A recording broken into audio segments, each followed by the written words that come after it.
안녕하세요. 한기용입니다.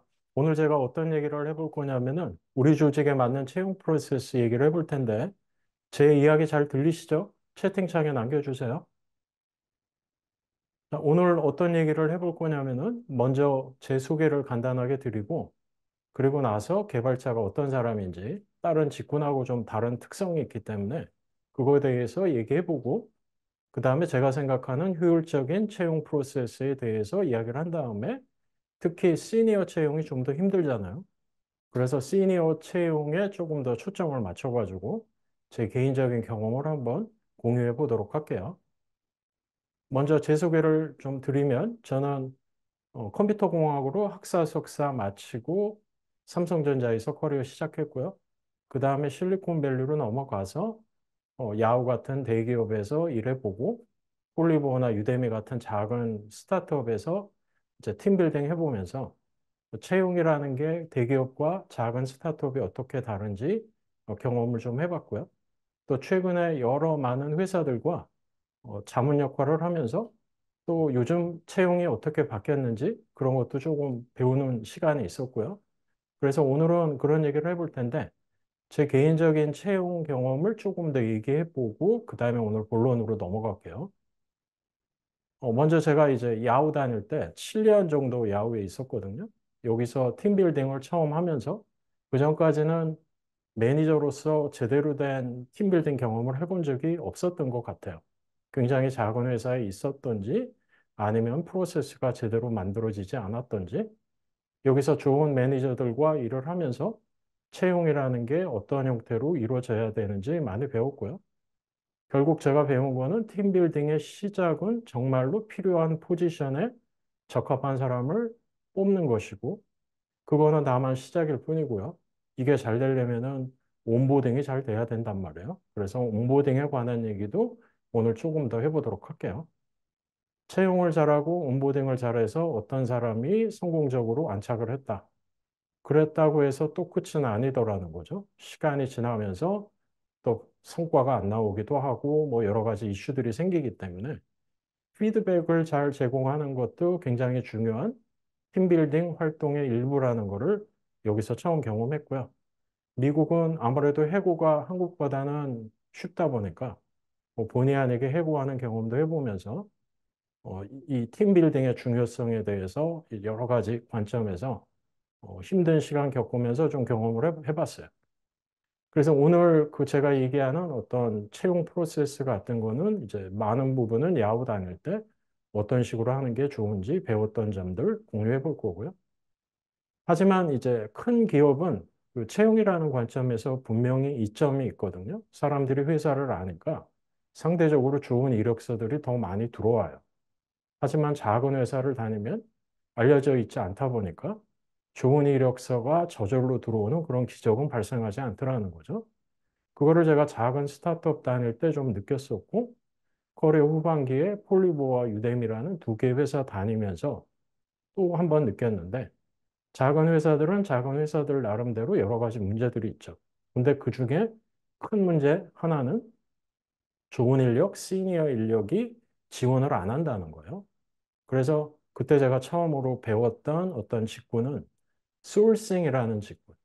그러니까 저는 이 리크루팅이라는 쪽에 리크루터라는 용어만 알았지, 소urcer라는 용어가 있다는 거는 작은 회사 다니면서 처음으로 알았어요. 왜냐? 큰 회사는 이력서가 알아서 잘 들어오지만 작은 회사는 그런 일이 없기 때문에 오히려 소urcer를 잘 뽑아서 이 사람들이 우리가 필요한 그 직무에 맞는 사람들을 찾아오는 활동을 해야 되는 거구나. 그런 거를 이때 처음 느꼈고요. 또 다시 한번 온보딩의 중요성 잘 느꼈고, 그래서 제가 이때부터 좀그 채용을 할 때 항상 썼던 프로세스는 잡 디스크립션 만들 때부터 온보딩 태스크를 무엇을 할 건지, 처음 90일 동안 이 사람이 어떤 일을 할 건지를 잡 디스크립션 만들 때부터 구체화하는 거. 그걸 함으로써 정말로 이 포지션이 필요한가? 그리고 이 사람, 어떤 사람을 뽑아야 되나? 그런 것들이 더 명확해지더라는 거죠.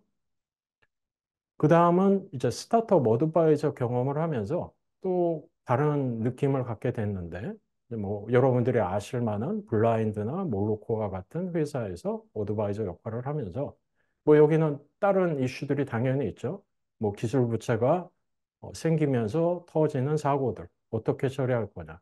그런 문제들을 모든 스타트업에 있는 문제고요. 하지만 여전히 팀빌딩 측면에서는 내가 스타트업 다녔을 때와 똑같은 문제를 갖고 있구나.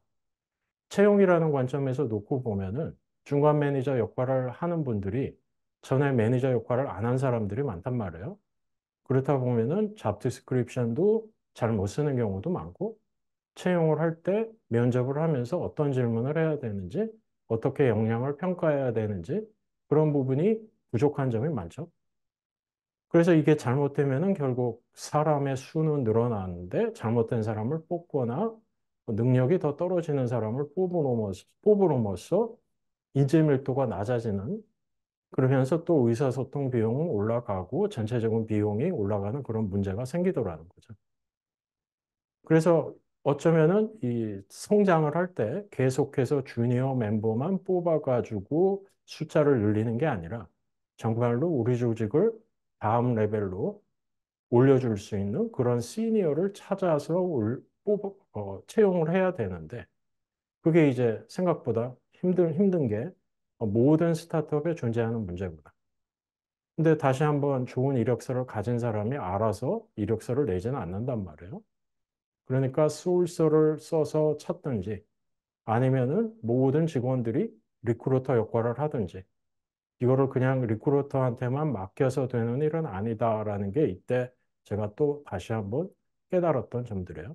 그래서 뭐 다른 포인트들도 있지만 그거는 뭐 오늘의 토픽은 아니니까 그냥 어드바이저 역할을 하면서 이런 경험을 했었다 정도의 느낌이고요. 그럼 이제 오늘 본론으로 들어가서 먼저 개발자가 어떤 사람이냐, 이 개발자가 갖고 있는 특징을 이해하는 것이 채용이라는 관점에서 여러 가지로 도움이 되는 것 같아서 그런 얘기를 좀 해볼게요. 이제 첫 번째는 이제 프로그래머스에서 매해 개발자 설문조사를 하거든요. 그러면서 MBTI 조사를 했는데 가장 많은 패턴이 IN으로 시작하는 거예요. 그러니까 기본적으로 외향적인 사람보다는 내향적인 사람이 많고, 그리고 직관적으로 행동을 하는 사람들이 더 많다는 거죠. 그 다음에 또 개발자들이 생각하는 그 이상적인 커리어 경로는 좀 안전성을 많이 찾고 기술적인 전문성을 많이 따져요. 그러니까 무슨 얘기냐면은 내가 커리어가 길어져도 나는 개발을 손에서 떼지 않고 계속해서 개발을 하겠다. 그런 생각을 갖고 있는 분들이 굉장히 많고요. 근데 왜 그렇게 생각을 하느냐? 개발이 재미있어서 그런 탓도 있지만 상당 부분은 개발자로 오래 가는 것이 커리어를 길게 봤을 때 훨씬 더 안전하다는 생각을 갖고 있기 때문이라는 것을 제가 여러 사람들과 멘토링을 하면서 알게 됐는데 그와 동시에 또 그것과 연관된 특성이 계속해서 뜨는 기술을 배우고 싶다라는 그런 욕망들이 굉장히 강해요. 그래서 이 직장을 고를 때도 이 직장에 가면은 새로 뜨는 기술을 배울 수 있을까? 그런 거를 신경 쓰는 사람들이 생각보다 많고요. 어떤 회사를 그만두기로 결정을 할 때도 상당 부분이 지금 우리 회사는 뭐 다 좋은데 레거시 프레임워크를 써서 개발을 하다 보니까 내가 뒤처지는 것 같아. 그런 생각들을 많이 한다는 거죠. 그래서 그런 특성을 갖고 있다라는 거를 어느 정도 이해할 필요가 있고요. 요거를 어떤 식으로 이제 잡 디스크립션을 쓰느냐, 그리고 처음에 어떻게 기대를 맞추느냐, 그런 것들이 되게 중요해져요. 그러니까 어떤 케이스에는 잡 디스크립션에 회사에서 쓰지 않는 기술들을 막 적고 그러는 경우들이 있는데, 그러면 그거에 혹해서 개발자들이 뭐 이력서를 내고 조인을 했는데, 나중에 막상 일을 해보니까 그런 기술들을 쓸 일이 없는 경우들이 있어요. 그러면은 수속 기간 중에 그만두고 나가기도 하더라는 거죠. 그러니까 개발자들이 갖고 있는 이런 특성을 잘 아는 거 중요하지만 그렇다고 해서 이루어지지 않을 약속 그런 거를 그 잡 디스크립션에 쓴다든지 일대일로 커피 체크 같은 거 할 때 설득을 한다든지 하면은 그게 오히려 나중에 더 큰 문제가 되더라는 거죠. 그래서 일단 지금 제가 말씀드린 거는 개발자들이 어떤 특성을 갖고 있는 사람들인지 그거를 이해하는 게 시작이라는 거고요. 연차를 놓고 보면은 제가 미국에 있을 때도 그랬고 여기도 크게 다른 것 같지 않은데 제일 뽑기 힘든 연차는 한 2년에서 10년 사이인 것 같아요. 물론 그거보다 높은 연차도 뽑기 힘든 거는 마찬가지지만 2년에서 10년 차는 대략 그 연봉이 매해 올라가는 그 재미의 회사를 다닌단 말이에요. 그렇기 때문에 2년이나 10년 차의 사람을 뽑을 때는 뭐 어느 정도는 돈 싸움이 될 가능성이 더 크다고 보여지고 오히려 경력이 더 훨씬 더 긴 사람들, 15년, 뭐 20년 넘어가는 사람들은 그 본인들이 찾는 포인트가 조금 다를 수가 있어요. 어느 정도 커리어도 이어왔고 직장에서 어느 정도 인정도 받고 경제적인 부분도 어느 정도 해결이 됐다는 전제하에 조금 더 본인이 임팩트를 내고 살아있다는 느낌이 들 수 있는 곳들을 찾는 분들이 있단 말이에요. 근데 이제 이런 분들이 뭐 이력서를 막 여기저기 내고 구직 활동을 활발하게 하지는 않기 때문에 이런 사람들을 잘 찾아가지고 공을 들여서 꼬시는 게 제가 볼 때는 효율적이지 않은 것 같지만 가장 효율적인 방법이 아닌가 싶고요. 이 관점에서 소울싱 활동 잘해보는 거, 혹은 경영진이나 회사 내 직원들 모두가 옛날에 같이 일했던 동료들 중에 좋았던 사람들, 지인 추천 형태로 데려오는 거, 또 물고 물고 물어서 좋은 사람들 소개해달라고 한 다음에 그 사람들에게 뭐 작게라도 뭐 어드바이저나 컨설팅 형태로 우리랑 같이 일을 하자. 그렇게 해서 관계를 맺고 조금씩 조금씩 더 관계를 깊게 맺어가는 거. 그게 어쩌면 가장 효율적인 시니어 채용 방법일지도 모르겠어요. 그래서 이것으로 첫 번째 섹션 마무리하고요. 전체적인 채용 프로세스에 대해서 한번 짚어보도록 할게요. 지금 제가 여기 7개의 단계를 얘기했는데 이제 빠르게 한 단계씩 설명을 해볼게요. 첫 번째는 이제 당연히 어떤 사람이 필요하고 무슨 일을 할 건지 잡 디스크립션을 잘 작성해야겠죠. 그리고 이때 아까 말씀드렸던 것처럼 처음 3달 동안 무슨 일을 할 것인지 온보딩 태스크를 같이 생각해 보면은 잡 디스크립션에 무슨 내용을 적어야 할지 그리고 어떤 사람이 필요할지 조금 더 명확할 수 있어요. 그리고 이때 하나 조심할 거는 잡 디스크립션에 너무 불필요한 스킬셋, 경험을 적지 않는 거예요. 복잡하게 잡 디스크립션을 만들면 지원자들이 이력서를 내지 않거든요. 특히 한국 같은 상황에서는 너무 많은 그 기술을 적잖아요. 자기 검열하는 친구들이 많기 때문에 나는 부족하구나. 이력서 못 나겠다. 그러니까 잡 디스크립션을 보고 여기서 일을 하고 싶다는 욕망이 드는 게 아니라 공부를 해야겠다는 생각이 드는 신박한 일들이 벌어진단 말이에요. 그래서 잡 디스크립션은 불필요하게 쓰지 말라는 거. 온보딩 태스크 보고 최대한 단순하게 만드는 게 저는 제일 좋다고 생각하고요. 이게 됐으면 채용 공고가 올라가겠죠? 그럼 그때부터 면접팀을 만들어가지고 상황이 된다면은 적어도 3명 혹은 그 이상의 사람들이 면접관으로 활동을 하면서 어떤 질문을 할 것인지, 그리고 우리는 어떻게 그 최종 후보자를 결정할 것인지, 그런 원칙 같은 것들을 정하는 게 중요해지고, 리크루터나 수소가 있는 회사라면은 그 면접팀의 일부로 리크루터와 수소도 들어가는 게 저는 맞다고 생각해요. 그래서 이 사람들과 계속 커뮤니케이션 하면서 사람 한 사람 면접할 때마다 좋았던 점, 아쉬웠던 점 얘기하면서 다음번에는 이런 사람을 찾아주세요. 라고 개발자들이 이 리크루터나 수소에게 피드백을 줘야지 다음번에 더 잘한단 말이에요. 그래서 이거는 사실 뭐 오늘 들어오신 분들은 개발자가 아니니까 맞는 오디언스는 아니지만 제가 봤을 때 잘 돌아가는 조직은 리크루터 소스와 개발팀이 한 몸처럼 같이 팀을 이뤄가지고 채용을 하는 곳들이 잘하더라는 거죠. 이 얘기는 뒤에 슬라이드에서 한 번 더 얘기를 해볼게요. 자, 그래서 채용 공고 올라가고 면접팀 준비가 됐으면은 그다음부터 이력서가 들어오겠죠. 그럼 누군가는 이력서 스크리닝을 해야 될 거고, 이거를 리크루터가 하는 회사도 있고, 뭐 하이링 매니저가 하는 회사도 있고, 여러 가지가 있을 거예요. 이거는 처음에 면접팀 만들 때 역할 분담을 명확히 하면 되는 것 같고요.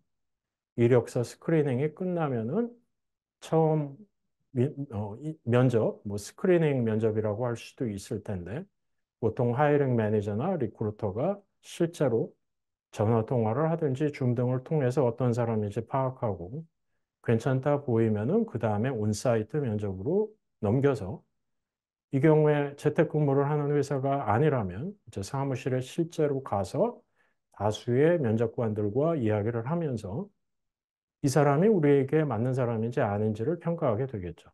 그래서 이때 중요한 포인트는 이 면접 결과를 그 면접관들이 모여서 같이 이야기해보고 토론 후에 어떻게 할지 결정하는 게 제 경험에는 가장 좋았어요. 근데 이게 잘못 가면은 보통 회사에서 일을 많이 해야 되는 시니어들이 면접관으로도 활동을 하다 보니까 바쁘잖아요. 그래서 면접 시간 쓰고 나중에 모여서 같이 디브리핑을 하는 게 아니라 그냥 슬랙이라든지 메신저로 마음에 들어 안 들어. 예스야 노야. 그렇게 한 다음에 그거를 모아가지고 결정하는 케이스들을 많이 봤는데 그렇게 하면은 면접 안 하는 거랑 거의 똑같지 않나? 저는 그런 주의인데 같이 모여서 얘기를 해봐야지 다양한 관점에서 그 후보자에 대한 의견을 들어볼 수 있겠죠. 그거를 통해서 이 사람이 갖고 있는 장단점을 짧은 시간이지만 최대한 파악을 하고 거기에 맞게 이제 뭐 완벽한 사람은 없으니까 어떻게 하면 장점을 최대화하고 단점을 보완하는 형태로 뭐 온보딩 태스크를 줄 수 있을까? 뭐 그런 것들을 얘기해 볼 수 있기 때문에 가능하면 면접이 끝난 다음에 면접관들이 다 모여서 같이 그 후보자에 대해서 이야기해 보는 시간을 갖는 것이 좋다고 생각해요. 또 이런 과정을 통해서 혹시라도 사람마다 이 역할에 대해서 갖고 있던 오해 같은 거를 풀 수도 있고 이 역할에 대해서 각 사람들이 갖고 있는 관점을 통일시킬 수 있는 기회가 되기 때문이죠. 그럼 이제 최종적으로 이 사람을 뽑을 거냐 말 거냐 투표로 만장일치로 하는 것도 있을 거고 뭐 다수결로 하는 것도 있을 거고 여러 형태가 있겠죠. 그렇지만 결국은 하이어링 매니저가 최종 결정을 하는 것이 맞다고 보여지고요. 그래서 좋은 사람을 찾았으면 이제 오퍼 주고 동시에 레퍼런스 체크를 해야 되는데 이 레퍼런스 책이 시니어 뽑을 때는 굉장히 중요한 포인트라고 생각이 돼요. 결국 뭐 아무리 인터뷰에서 잘 행동을 해도 이 사람이 실제 업무를 할 때 어떤 사람인지는 알기가 힘들잖아요. 근데 시니어라면은 직장 경력이 어느 정도 잡혀 있기 때문에 그 전에 같이 일해본 사람과 이야기를 해볼 수 있는 기회가 있다라고 하면은 어느 정도 걸러낼 수 있는 거죠. 물론 레퍼런스 책을 실제 해보면은 대부분 좋은 얘기만 해줘요. 그러다 보니까 이거 하는 게 무슨 의미가 있냐 그런 생각을 할 수 있죠. 저도 그렇게 생각했는데 실제로 해보면 정말로 평판이 안 좋은 사람은 좋은 소리를 할 사람을 못 찾아요. 그런 사람이 제가 볼 때는 한 5% 정도 되거든요. 5%, 10%? 그것만 걸러내도 레퍼런스 책은 충분한 가치가 있다는 거. 그래서 레퍼런스 책 할 때는 이메일로 하지 마시고 무조건 만나서 하든지 최소 전화 통화하시면서 어, 세 가지 질문을 해보세요. 첫 번째 질문은 어, 어떤 상황에서 같이 일을 하셨나요? 그거 물어보시고 두 번째는 이 사람이 갖고 있는 장점은 무엇이라고 생각하시나요? 그거 물어보시고요. 마지막에는 단점이 뭐냐고 물어보지 마시고 어떤 부분을 도와주면은 이 사람이 더 잘할 수 있다고 생각하시나요? 그렇게 선의를 바탕으로 물어보세요. 근데 이렇게 이야기가 길어지다 보면 이 사람에게 좋은 이야기를 할 생각이 없었는데 억지로 레퍼런스가 된 분들은 이야기가 길어지면서 조금 더 친해지면서 본인이 원래 갖고 있던 생각들을 많이 이야기하더라는 거예요. 그래서 레퍼런스 책은 꼭 대화를 통해서 체크해 보시고 가능하면 링크드인 같은 거를 통해서 공통으로 아는 지인들 찾아서 비공식적이지만 의견 많이 취합해 보는 게 정말로 필요하다고 생각하고요. 그래서 레퍼런스 책도 잘 됐고 오퍼 협상도 잘 끝나서 이 사람이 시작한다. 그럼 이때부터 수습 기간, 온보딩 기간이 시작되는 거죠. 이때 중요한 포인트는 60일째 한 번 결정을 해야 된다는 것이에요. 그러니까 90일이라는 기간을 다 쓰고 이 사람을 정직원으로 전환할지 말지 결정한다면 너무 늦죠? 그 개인 입장에서는 잘 안 됐을 경우 실망감이 크단 말이에요. 그리고 모든 사람은 완벽하지 않기 때문에 60일째 됐을 때 이대로 가면 이 사람을 전환할 건지 못할 건지 명확하게 결정하고 못한다라고 판단이 되면 그 이유가 무엇인지 피드백 형태로 제공하는 것이 중요하다는 거죠. 그렇게 해야지 그 사람도 나중에 최악의 경우 덜 놀랄 것이고 만약에 본인이 변할 의지가 있다라고 하면은 남은 30일 동안 어떤 형태로건 노력을 할 거란 말이에요. 그래서 온보딩 관점에서는 그런 부분을 좀 신경 쓰셨으면 좋겠고요. 이제 그 온보딩 이야기로 조금 더 넘어가서 The First 90 Days라는 책이 있는데 90일 동안 어떤 사람이 하는 행동을 보면 그 회사, 그 업무에서 이 사람이 성공할지 실패할지 예측해 볼 수 있다라는 내용의 책이에요. 근데 어떻게 하다 보니 수습 기간이 90일이잖아요. 그래서 이 90일 동안 어떻게 하면은 이 후보자가 본인이 갖고 있는 능력을 최대한 발휘할 수 있게 환경을 만들어 줄 것인가. 그런 부분 많이 생각해야 되고요. 또 반면에 이 사람이 뭔가 내가 기대했던 것처럼 행동하지 않는다라고 하면은 그거를 명확하게 피드백 형태로 제공을 해서 이 사람이 그거를 인지하고 바뀔 수 있는 시간과 기회를 줘야 된다는 거죠. 예, 그래서 아무튼 제가 볼 때는 이 60일째 어떻게 할 건지 결정하고 거기에 맞게 피드백 주고 그 사람이 하는 행동 보고 90일째 이제 최종 결정을 하는 것이 가장 좋은 온보딩 플랜이 아닌가 싶어요. 좋은 후보자가 다시 한번 알아서 이력서를 내는 기적은 발생하지 않는단 말이에요. 그래서 특히 작은 조직일수록 그 지인 추천, 리퍼럴 형태로 사람을 뽑는 것이 가장 안전한 방법일 거고, 이게 잘 되려면은 팀원들이 갖고 있는 백그라운드가 다양할수록 좋아요. 이게 안 되면은 굉장히 비슷한 사람들끼리 팀을 구성하고 있으면은 비슷한 사람들이라 네트워크가 똑같단 말이에요. 그럼 금방 네트워크가 소진되죠. 그래서 같은 값이면 약간 다른 백그라운드를 가진 사람, 다른 직장, 다른 학교 나온 사람들을 뽑음으로써 이 리퍼럴 네트워크가 확장이 될 수 있게 그런 측면에서 이 팀의 다양성이라는 것이 생각보다 중요하다는 거예요.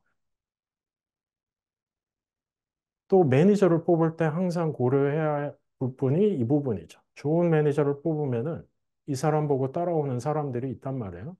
그래서 매니저 뽑을 때 항상 물어봐야 되는 질문은 그 사람이 갖고 있는 채용 전략이 어떤 것인지, 그리고 그 채용 전략 중에 일부가 본인이 같이 일했던 옛날 팀원들을 이제 데리고 오겠다. 뭐 그런 게 있는지 없는지.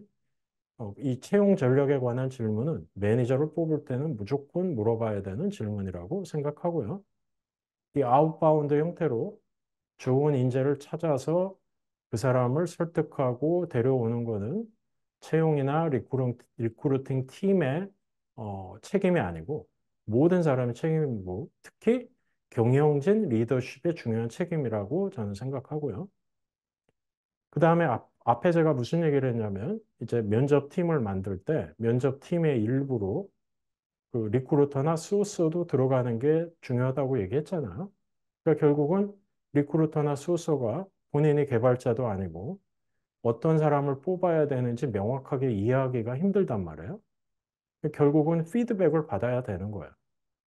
그래서 어떤 채용 포지션을 맡게 된 리크루터나 소서가 있으면은 적어도 일주일에 한 번은 같이 일하는 그 채용 매니저, 개발팀 매니저, 리더십과 만나서 그동안 내가 줬던 이력서들이 어땠는지, 어떤 사람을 더 뽑았으면 좋겠고, 어떤 스킬을 더 찾았으면 좋겠고, 그런 거에 대한 의견을 듣고 방향을 바꿀 수 있어야 된다는 거죠.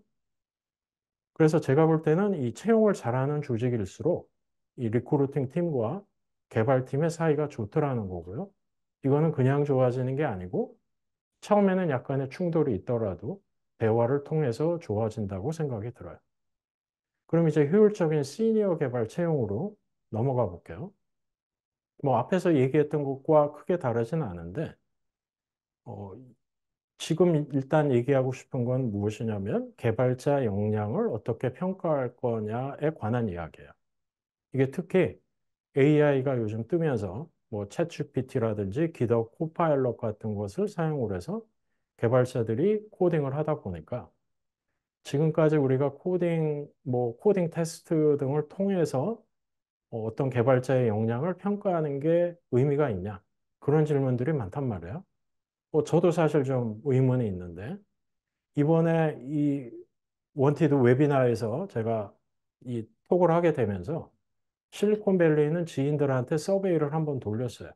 뭐 구글이나 애플이나 메타와 같은 그런 회사들, 약간 작은 기업들, 뭐 핀처레스트라든지 작은 스타트업 다니는 지인들 중에 매니저로 일하고 있는 사람들에게 요즘 채용 어떻게 하느냐라고 물어봤는데 어느 한 군데도 굉장히 바뀌었다라고 얘기를 하는 데는 없더라고요.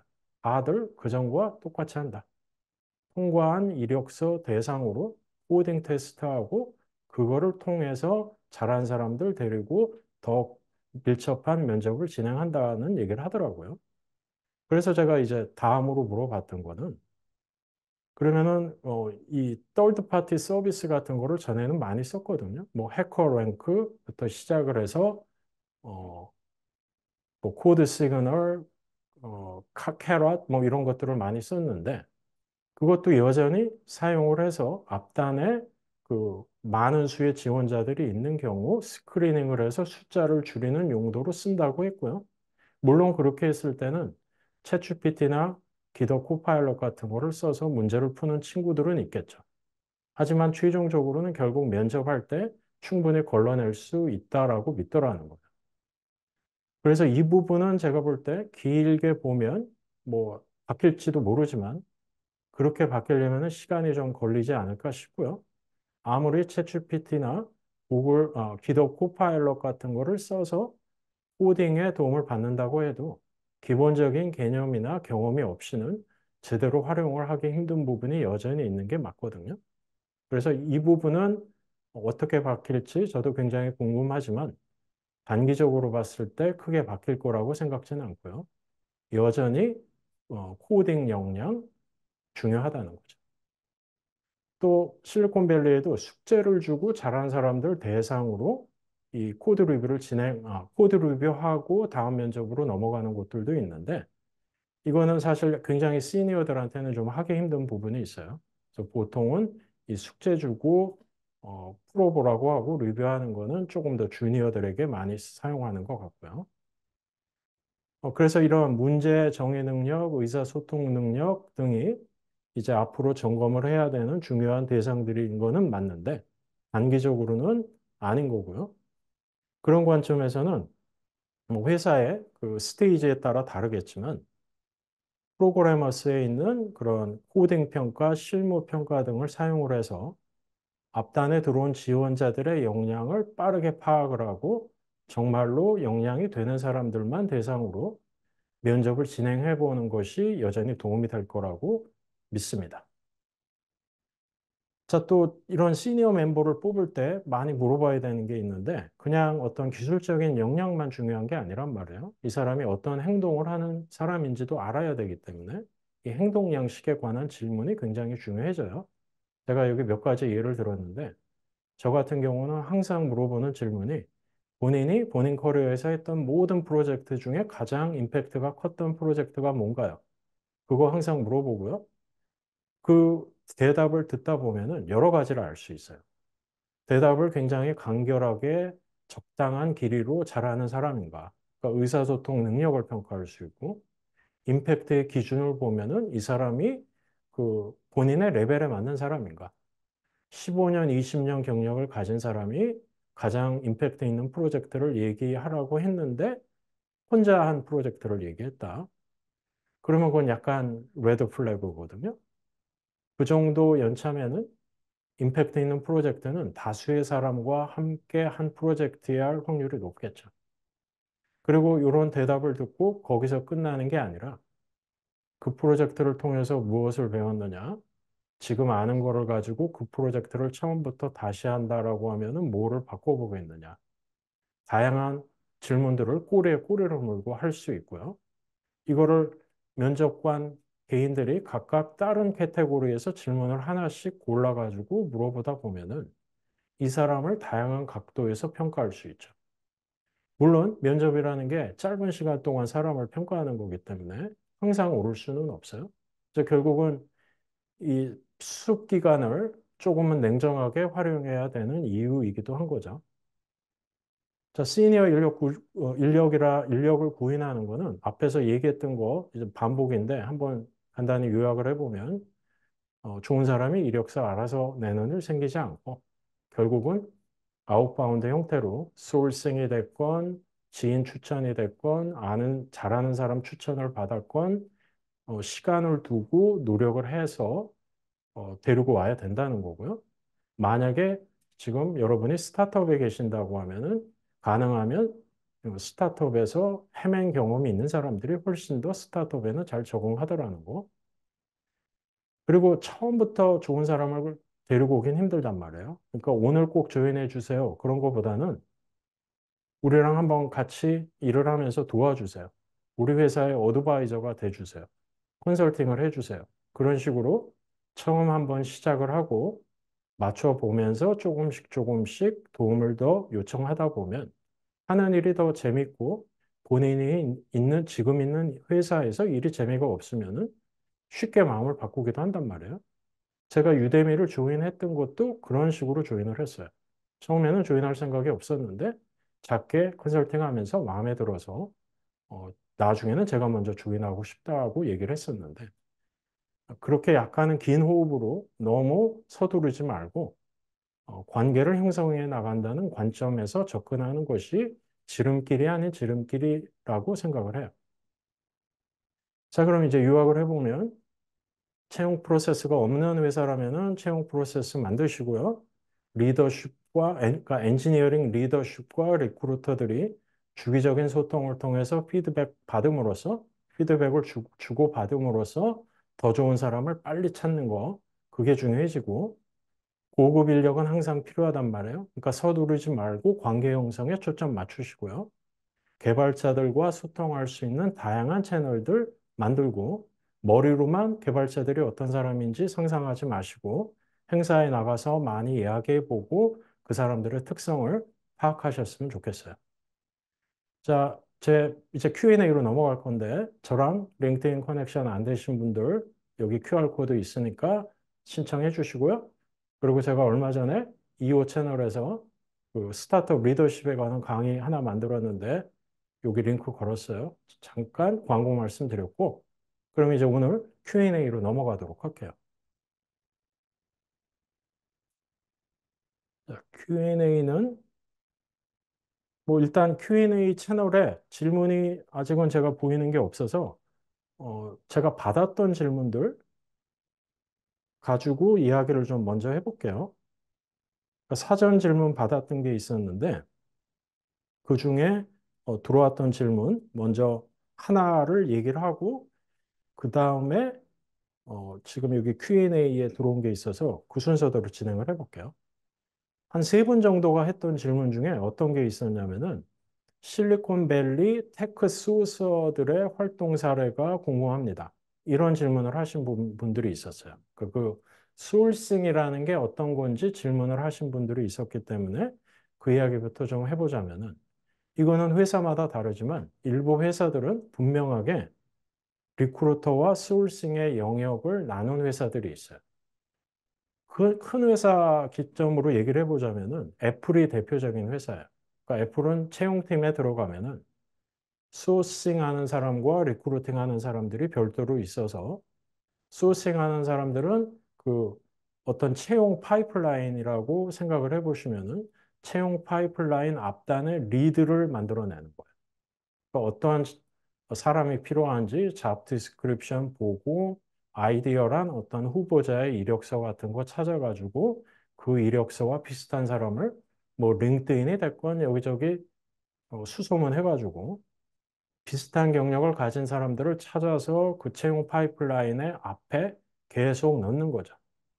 일단 그런 사람들이 파이프라인에 들어오면은 처음에는 소스와 리크루터가 같이 일을 하는 경우도 있고, 회사에 따라서는 일단 파이프라인에 들어오면은 그때부터는 리크루터가 책임을 지고 단계별로 끌고 가는 회사도 있고, 굉장히 많은 케이스들이 있는데, 실리콘밸리는 회사에 따라서는 이 소스와 리크루터 역할이 분명하게 정의된 곳들이 꽤 많다는 거예요.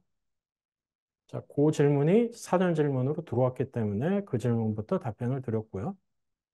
그 다음에 이제 Q&A로 들어온 질문 두 개가 있는데 첫 번째 질문은 기용님께서도 재직 중에 리크루터로부터 좋은 제안 받아보셨을 텐데요. 좋은 회사에 잘 다니고 있는 우수 개발자가 흔들릴 만한 제안 메시지는 어떤 게 있을까요? 그러니까 첫 번째는 제가 볼 때 너무 급하게 어, 우리 회사에 이런 오프닝이 있으니 조인하세요. 혹시 뭐 저랑 관심 있으시면 저랑 얘기하실래요? 그렇게 너무 성급하게 하지 마시고 그냥 이런 기회가 있는데 가볍게 커피챗 하고 싶다. 그러니까 조금은 더 가볍게 접근하는 게 어떨까 싶고요. 또 가능하면은 공동 지인이 있으면은 그 사람의 소개를 통해서 이야기를 처음 터트는 것도 좋지 않을까 싶어요.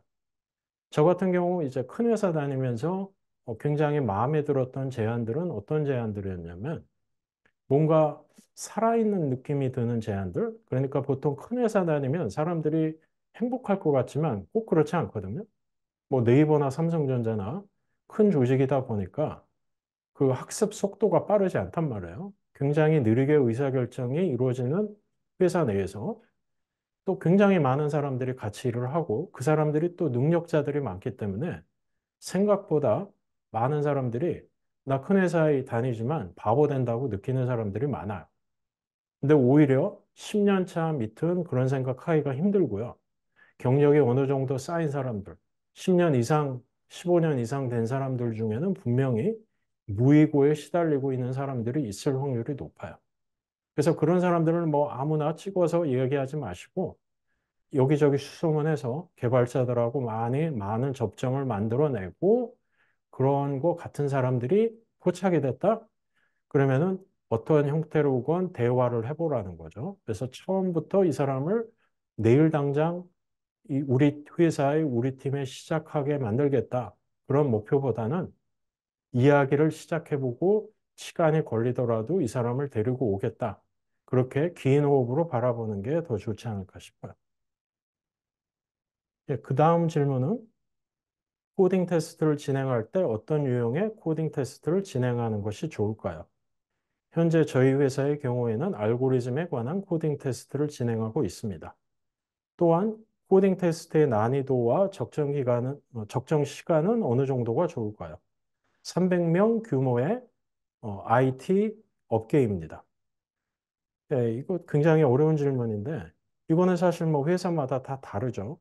근데 코딩 테스트는 꼭 필요하긴 필요해요. 정말로 굉장히 시니어고 어, 이미 지금 회사에 있는 사람들이 지인 추천 형태로 리퍼럴 형태로 강력하게 추천한 사람이 아닌 다음에는 이 사람이 기본적인 역량이 있는지 없는지는 확인을 해야 되거든요. 그러다 보니까 코딩 테스트는 저는 어느 정도는 필요악이라고 생각하는데 이게 최선은 아니죠. 하지만 이거보다 더 나은 방법이 있는지는 잘 모르겠어요. 그래서 어느 정도의 코딩 테스트를 하는 거는 굉장히 중요하다고 보여지고요. 다만 어떤 포지션을 뽑느냐, 그리고 누가 추천을 했느냐에 따라서 이게 좀 달라질 수 있는 부분이 분명히 있는데 굉장히 중요한 문제를 풀어야 되고 이 문제를 분명하게 푼 경험이 있는 사람이 있다라고 하면은 그 사람을 대상으로 면접을 할 때는 아주 기본적인 코딩 테스트를 하는 것보다는 이 사람이 정말로 이 문제를 풀 수 있는 사람인지 그 문제의 시나리오를 놓고 꼬리에 꼬리를 물고 검증을 하는 게 훨씬 더 좋을 수 있겠죠. 그래서 요약을 하자면은 기본적으로는 코딩 테스트는 필요하다고 보지만 케이스에 따라서 누가 추천을 했고 어떤 포지션이냐에 따라서는 조금 다른 방식으로 가볼 수 있지 않을까 싶어요. 예, 그 다음에 개발자 채용을 담당하고 있는 개발팀의 팀장입니다. 최근에는 입사 지원서가 많이 들어오고 있습니다. 하루에 20개 정도의 입사 지원서가 들어오고 있습니다. 기존에 담당하고 있는 업무가 있어서 하루에 두세 시간밖에 서류 검토를 할 수 없는 상황인데 어떻게 하면 주어진 시간에 효율적으로 서류를 검토할 수 있을까요? 예, 이거는 뭐 참 힘든 질문인데 제가 유대미 다닐 때 제 하루를 생각을 해보면은 사람을 많이 뽑을 때는 하루 40%의 시간을 채용했었어요. 그러니까 이력서 리뷰하는 시간, 좋은 후보자들 찾아다니면서 만나는 시간, 결국 좀 공을 들여서 좋은 사람 뽑으면 제일 편해진 건 나란 말이에요. 그래서 다른 시간을 쓰는 것만큼 이 채용에 시간을 쓰는 게 중요하다는 그 생각을 먼저 갖는 게 첫 번째가 아닌가 싶고요. 근데 내가 다른 일도 해야 되고 정말 너무 바쁘다. 그러면은 가능하다면은 회사에 얘기를 해서 누군가 파트타임 형태로 소서 역할을 할 수도 있고 리크루터 역할을 할 수도 있겠죠. 다른 사람의 도움을 받는 방법을 생각해 보는 게 어떨까 싶네요. 예, 그러면은 이제 지금 시간 관계상 질문 하나만 더 제 생각을 말씀드리고 마무리하도록 할게요. 예. 실리콘밸리에서 당사자 동의를 구하지 않고 레퍼런스 체크가 들어가는 케이스가 빈번한지 궁금합니다. 굉장히 빈번하죠. 그래서 링크드인을 많이 쓰는 거예요.